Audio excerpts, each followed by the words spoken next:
My brother, please join me and I will show you the way to a queen. Fuck your queen. What the fuck did you say to me? I said, fuck your queen.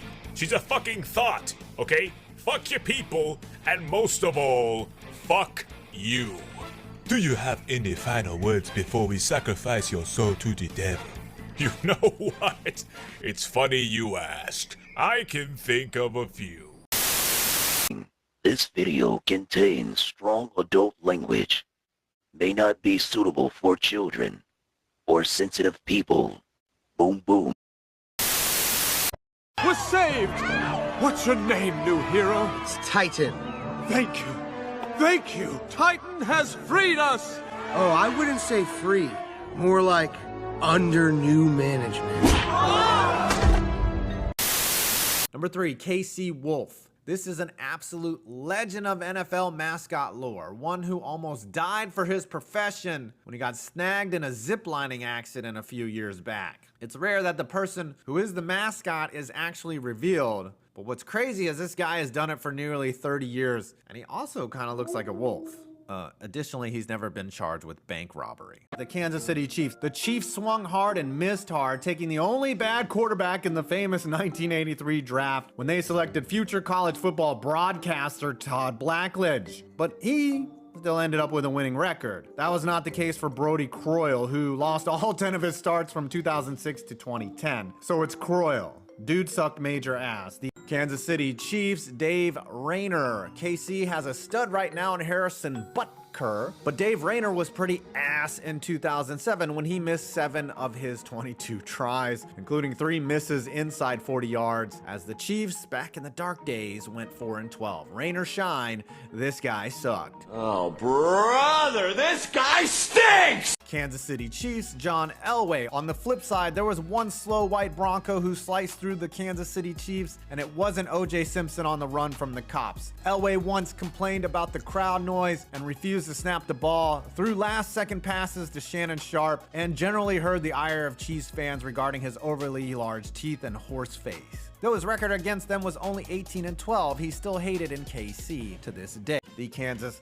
City Chiefs. Younger fans will certainly point to D Ford lining up offsides and costing the Chiefs a huge game. Hell, even younger fans will point to Kadarius Toney lining up offsides and costing the Chiefs a huge game. But non-Zoomers will remember kicker Lynn Elliott, who missed 3 field goals in a game against the Colts in 1995 that would have given the Chiefs an AFC West crown and the top spot in the AFC. Yeah, he's banned from the city. The Kansas City Chiefs. None. Chiefs fans, you can take this one off. Whether it's Lamar or Clark Hunt, neither owner has done anything to be hated or be considered bad. Both have been successful and won championships. The Chiefs have had the fewest principal owners of all 32 franchises, which is remarkable since they have been around for 64 years. The Kansas City Chiefs. Some trades are win-win, but this one kind of seemed like a lose-lose. In 2008, the Chiefs traded the 34th overall selection to the Pats for Matt Castle and a past his prime Mike Vrabel in a trade that was as meaningless as a hand job from your wife. Castle had one decent year in 2010, but was otherwise worthless and often injured. Vrabel retired after 1 season. The Pats turned that 34th pick into serviceable cornerback Patrick Chung. Kansas City Chiefs, Scott Pioli. In all fairness to Scott Pioli, one of the worst incidents in NFL history happened during his tenure, but as a GM from 2009 to 2012, he made some bad moves. He signed Matt Castle, who was trash. He hired Bill Belichick disciple Romeo Crennel as head coach. He drafted Tyson Jackson, number 3 overall, when he could have gotten either Brian Orakpo or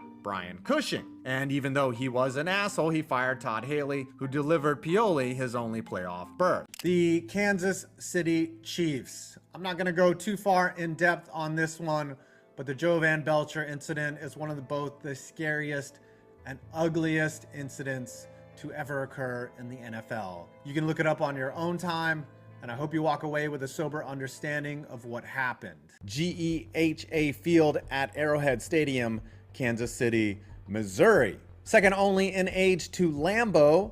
Though no Chiefs fan wants to admit it, eventually this stadium is going to need to be either massively renovated or replaced. Opened in 1972, Arrowhead has served the team for over 50 years, just like your mom has served the local community of single men for just about the same time. There have been previous proposals for there to be a shared roof with nearby Kauffman Stadium. However, that has been rejected by voters. There were renovations done in 2007 and 2020. However, recent plans to renovate further in 2024 were rejected by voters again in April. Now, there have been some early renderings of a stadium in Kansas City, Kansas, near the Speedway. However, indications are that the team is leaning towards renovating Arrowhead, as they have also released renderings of that. However, nothing since April has been moved forward, but it's clear that the 50-year-old stadium needs some work, so something will have to give soon.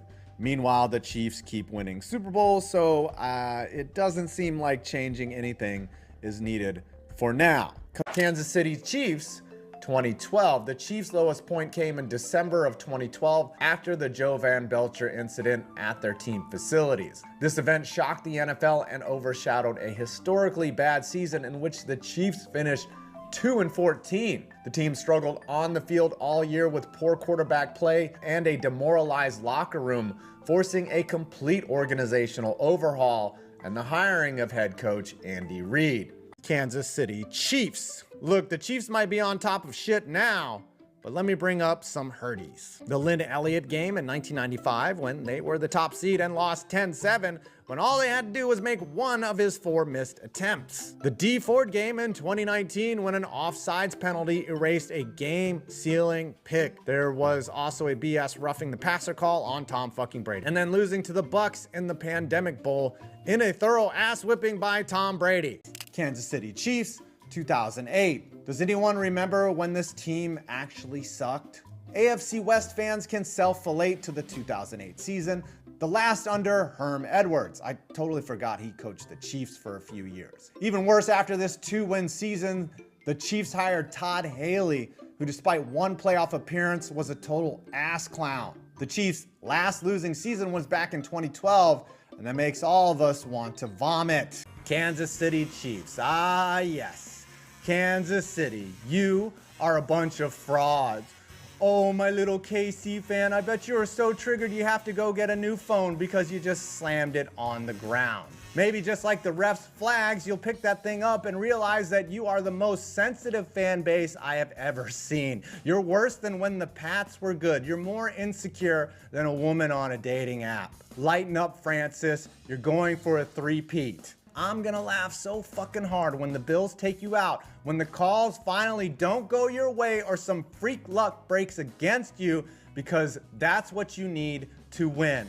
Also, I don't care you rested your starters in week 18, letting the Broncos walk all over you like that is unacceptable. Don't give me that hate us cause they ain't us line, because no matter what, you still live in Kansas fucking City. Until finally, our last failed bid, the Kansas City Chiefs, who won Super Bowls 57 and 58 and are the only team in NFL history to get a chance to three-peat in the last game of the year. However, they just got the shit kicked out of them like Lennox Lewis did to Mike Tyson, causing even me, a Giants fan, to chuckle. Suck it, Chiefs fans. You lost to the goddamn Eagles, man. This is all your fault. The Kansas City Chiefs. You can't get more iconic than a walk-off touchdown in overtime in the Super Bowl, which is what Mecole Hardman did in the Super Bowl 58.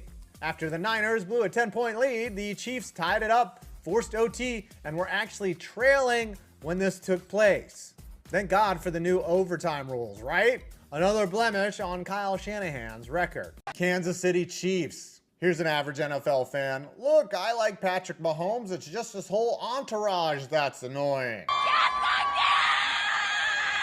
Man, does he owe his tight end a fruit basket for bringing in Taylor Swift to the fold and making everyone forget about his brother's awful TikTok dances and his wife's cackling. And welcome to winning, Kansas City Chiefs. You are now frauds who need constant bailing out from your new teammates, the refs. Get it? The refs are on your team. So original. Speaking of the Chiefs and secrets, and I'm not talking about payments to the refs, our last hidden stadium gem, the secret apartment Arrowhead Stadium. Did you know there's an entire 3-bedroom apartment inside Kansas City's Arrowhead Stadium that is basically the size of a townhome and can be used by the Hunt family at their discretion? Attached to the owner's suite, the living quarters were included in the original plans for the stadium when it opened in 1972, specifically for the late Lamar Hunt, the legendary Chiefs owner. Wow, this is so much more pimp than that dude at the beginning who squatted in Veterans Stadium like his name was Rudy. There are limited photos of the apartment, but what is known is that there is a bar, a trophy room, an upstairs area, as well as field views and direct access to the owner's suite. I mean, it makes sense if you're obsessed with football and don't want to leave the game all late at night. Why not just crash in your freaking in-stadium apartment? Because there are 3 full bedrooms in here as well. So yeah, after a big win, we fucking on the Chiefs bed tonight, baby. I wonder if Clark Hunt calls out each ref's name specifically when all the stadium lights are out. Oh yeah, Sean Hockley. Lamar Hunt, Arrowhead Stadium.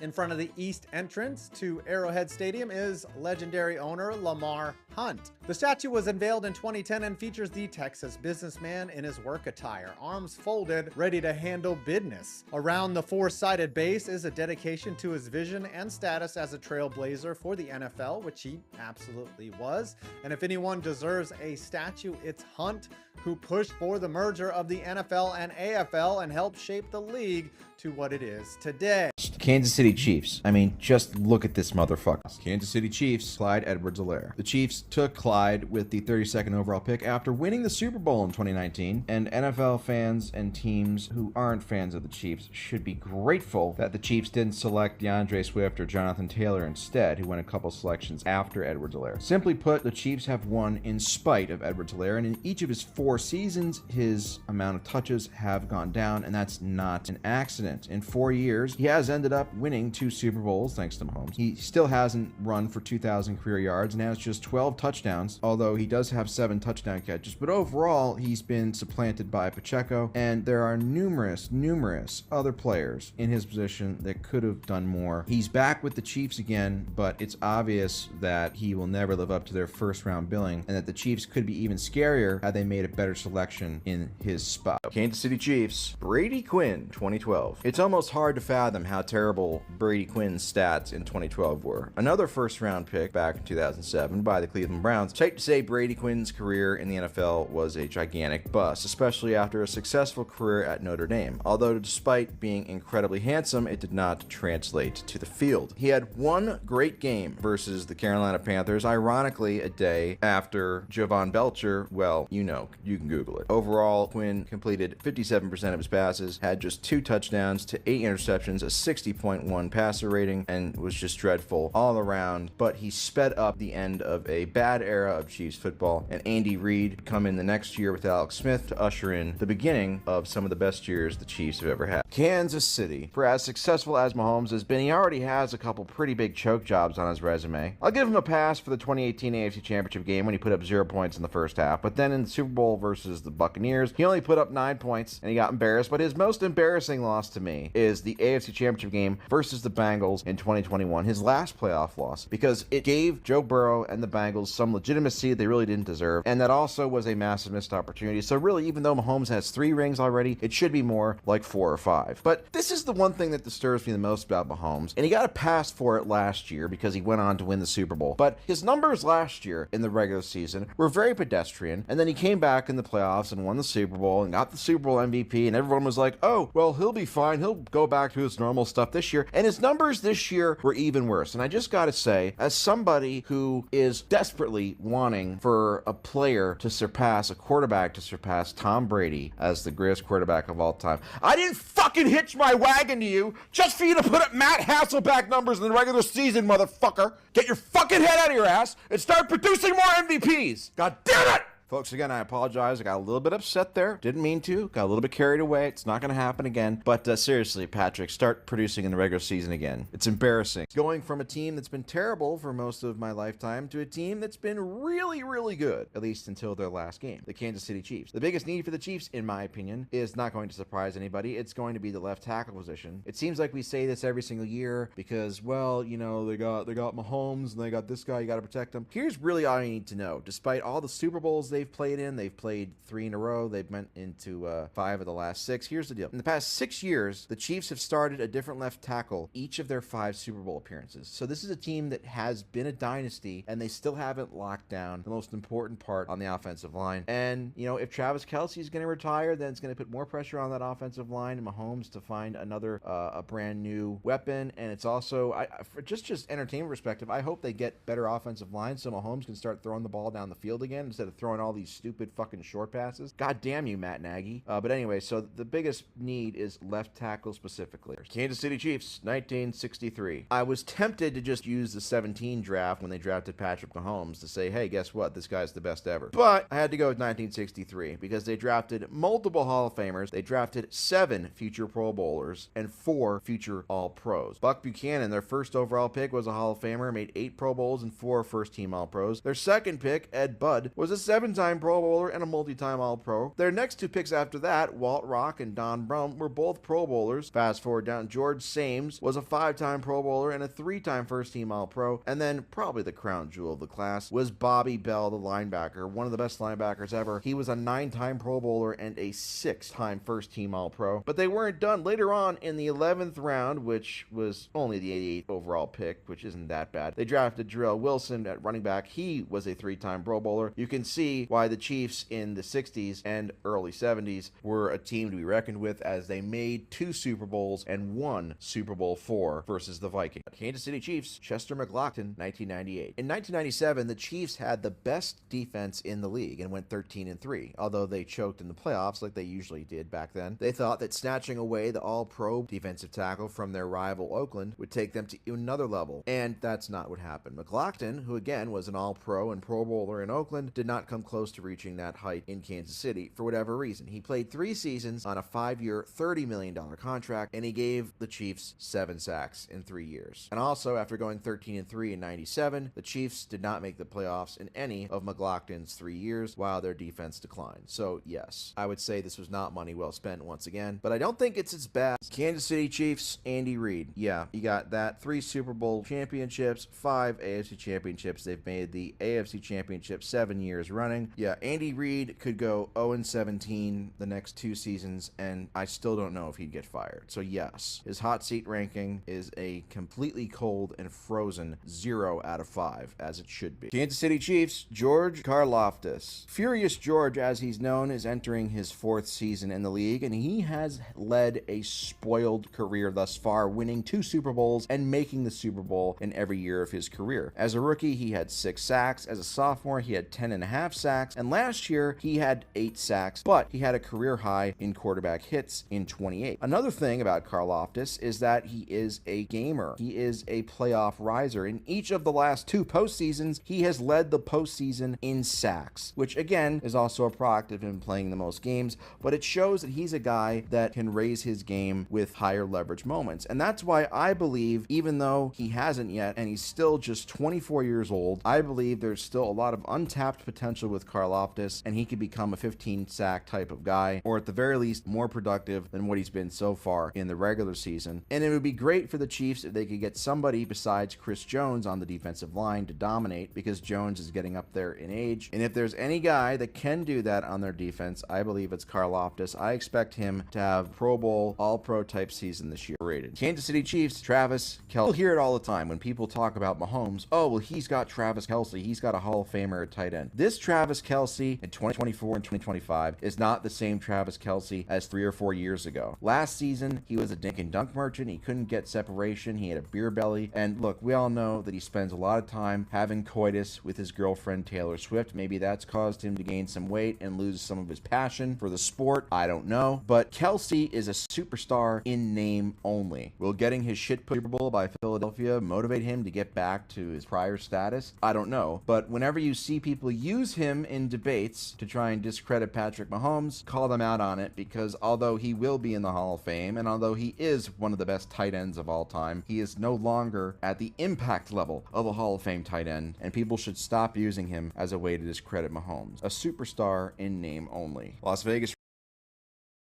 Kansas City Chiefs, Patrick Mahomes. I hear there's a lot of discussion about, is he still the best quarterback in the league? Because the last 2 regular seasons, his numbers aren't the best quarterback in the league type of numbers. And I think this is where track record is important. And also the fact that the Chiefs, they've made 3 straight Super Bowls. They've made 5 of the last 6 Super Bowls. They've won 3 Super Bowls. They've made 7 straight AFC Championship games. The track record is there. And it's very much, to me, this is very simple with Patrick. It's a lot like LeBron in basketball, where Mahomes is not competing with his contemporaries. He's competing against history, which in LeBron's case is Jordan, and in Mahomes' case is Brady, because those are the 2 guys that have the hypothetical GOAT mantle in each of these sports, right? Mahomes, even including the last 2 regular seasons, he still has had the best first 7 years as a starter that any quarterback's ever had when you talk about stats, MVPs, rings, Super Bowl MVPs, whatever. But I do think, him not cashing in on that three-peat and winning the 4th ring last year, it was a massive missed opportunity. Even for a guy like Mahomes, right? And everybody thinks that he's